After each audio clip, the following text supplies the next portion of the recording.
തനിക്ക് കിട്ടിയ 6 minute ധാരാളമായിരുന്നു PK ഫിറോസിന്.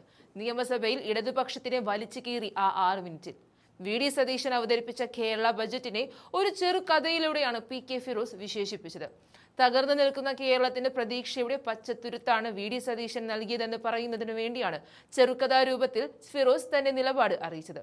അതുകൊണ്ടും കഴിഞ്ഞില്ല. സ്ത്രീ സുരക്ഷാ പദ്ധതി എന്ന് പറഞ്ഞാൽ അവരെ സാമ്പത്തികമായി സുരക്ഷയിലേക്ക് നയിക്കുക എന്നുകൂടിയാണെന്ന് PK ഫിറോസ് നിയമസഭയെ ഓർമ്മിപ്പിക്കുന്നുണ്ട്. CPM ബജറ്റിലെ പദ്ധതികളെ എതിർക്കുന്നതുകൊണ്ട് ഒരു കാര്യം ഉറപ്പാണ്: ജനങ്ങൾക്ക് ഉപകാരപ്രദമായ പദ്ധതികളാണ് ബജറ്റിലുള്ളത്. അതുകൊണ്ടാണ് CPM പദ്ധതികളെ ഒന്നാകെ എതിർക്കുന്നതെന്ന് ചൂണ്ടിക്കാട്ടിയ PK ഫിറോസ് ഓപ്പറേഷൻ തൂഫാനിന്റെ ജനകീയതയെക്കുറിച്ചും സഭയിൽ വാചാലനായി. ആ ദൃശ്യങ്ങളിലേക്ക് പോകാം. അത്യാസന്ന നിലയിൽ കഴിയുന്ന ഒരു കുട്ടിയെക്കുറിച്ചാണ് പറയുന്നത്. ആ കുട്ടി തന്റെ തെരുവിന്റെ സമീപത്തുള്ള വീട്ടിൽ നിന്ന് പുറത്തേക്ക് നോക്കുമ്പോൾ ഇല കൊഴിയുന്ന ഒരു മരം കാണും. ആ മരത്തിന്റെ ചില്ലകളിൽ നിന്ന് ഇല കൊഴിയുമ്പോൾ ഞാൻ അതിനനുസരിച്ച് മരിച്ചു പോകുമെന്നാണ് ആ കുട്ടി വിചാരിച്ചിരുന്നത്. ഓരോ ദിവസവും ഇല കൊഴിയും, ആ കുട്ടി മരണത്തോട് അടുത്തു നീങ്ങും. അവസാനം ഒരു ഇല മാത്രം ബാക്കിയായി. പിറ്റേന്ന് നേരം പുലരുമ്പോൾ ആ ഇല കൊഴിയുമെന്നും ഞാൻ മരിച്ചു പോകുമെന്നും ആ കുട്ടി ഉറച്ചു വിശ്വസിച്ചു. നേരം പുലർന്നപ്പോൾ ആ ഇല കൊഴിഞ്ഞില്ല. തൊട്ട് പിറ്റേ ദിവസവും ഇല കൊഴിഞ്ഞില്ല. പിന്നെ ഓരോ ദിവസം കഴിയുന്തോറും ഈ കുട്ടിക്ക് പ്രതീക്ഷയായി. അവൾ ജീവിതത്തിലേക്ക് മടങ്ങി വന്നു. രോഗം മാറി, പൂർണ്ണ ആരോഗ്യവതിയായി.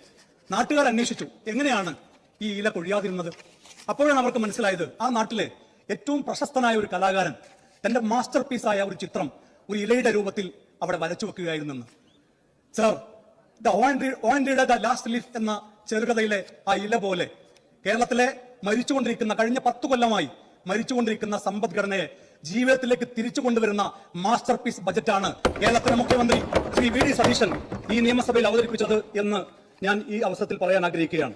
സർ, നമുക്കറിയാം ഇത് കയ്യടി നേടാനുള്ള ഒരു ബജറ്റല്ല, ഇതൊരു കരുതൽ ബജറ്റാണ് എന്ന് നമുക്ക് പറയാൻ സാധിക്കും. എല്ലാ വിഭാഗങ്ങളെയും ചേർത്ത് പിടിച്ച ഒരു ബജറ്റ്. ഇവിടെ എനിക്ക് മുമ്പ് സംസാരിച്ച പ്രിയപ്പെട്ട മട്ടന്നൂർ അംഗം VK സനോജ് സമുദായത്തെക്കുറിച്ച് പറഞ്ഞു. ഞാൻ പറയുന്നത് ഈ സർക്കാർ എല്ലാ വിഭാഗത്തെയും, ഏതെങ്കിലും ഒരു സമുദായത്തെ മാത്രമല്ല സർ, എല്ലാ സമുദായത്തെയും ചേർത്ത് പിടിച്ച ഒരു സർക്കാരാണ്. പട്ടികവർഗ വിഭാഗത്തിനായി 859.48 കോടി രൂപയാണ് ഈ സർക്കാർ നീക്കിവെച്ചത്.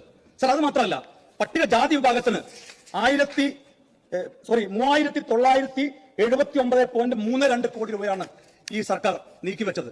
സർ, ന്യൂനപക്ഷങ്ങളെ കഴിഞ്ഞ 10 കൊല്ലമായി ഈ നാട് ഭരിക്കുന്ന സർക്കാർ കഴിയുകഴിഞ്ഞപ്പോ ന്യൂനപക്ഷങ്ങൾക്ക് കൈനിറയെ പദ്ധതികളാണ് കേരളം ഇപ്പോൾ ഭരിച്ചുകൊണ്ടിരിക്കുന്ന ഈ സർക്കാർ പ്രഖ്യാപിച്ചത്. മാത്രമല്ല, കേന്ദ്ര സർക്കാർ ന്യൂനപക്ഷങ്ങൾക്കുള്ള എല്ലാ സ്കോളർഷിപ്പുകളും വെട്ടി ഒഴിവാക്കിയപ്പോ, വെട്ടിക്കുറക്കുകയല്ല, വെട്ടിമാറ്റിയപ്പോ ന്യൂനപക്ഷങ്ങൾക്ക് മാത്രമായി റിസർച്ച് ഫെലോഷിപ്പും ഓവർസീസ് സ്കോളർഷിപ്പും പ്രഖ്യാപിച്ച ഒരു സർക്കാരാണ് സർ ഇന്ന് കേരളം ഭരിച്ചുകൊണ്ടിരിക്കുന്നത്.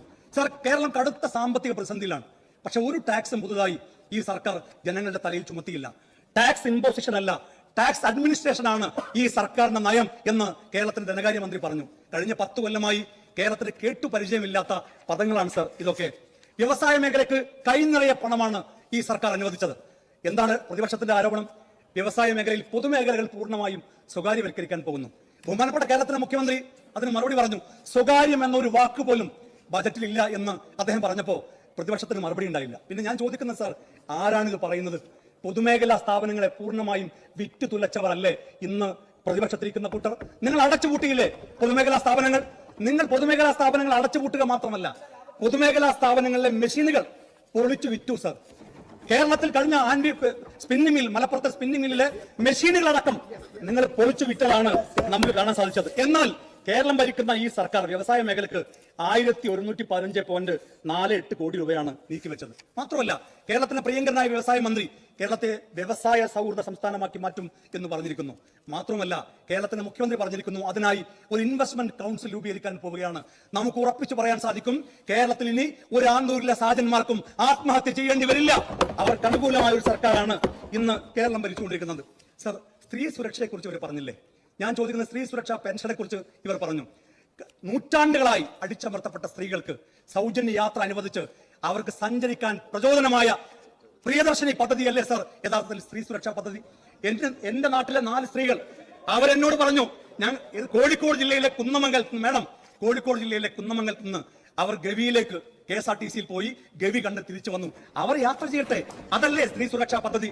സ്ത്രീകളുടെ സേവിങ്സിൽ, തൊഴിലെടുക്കുന്ന സ്ത്രീകളുടെ സേവിങ്സിൽ വലിയ മാറ്റങ്ങൾ ഉണ്ടാക്കുന്നു. അവർക്ക് സേവിങ്സ് കൂട്ടാൻ, അത് കേരളത്തിന്റെ സമ്പദ്ഘടനക്ക് സഹായകരമാകാൻ ഇത് വലിയ രീതിയിൽ പ്രയോജനപ്പെടുമെന്ന്.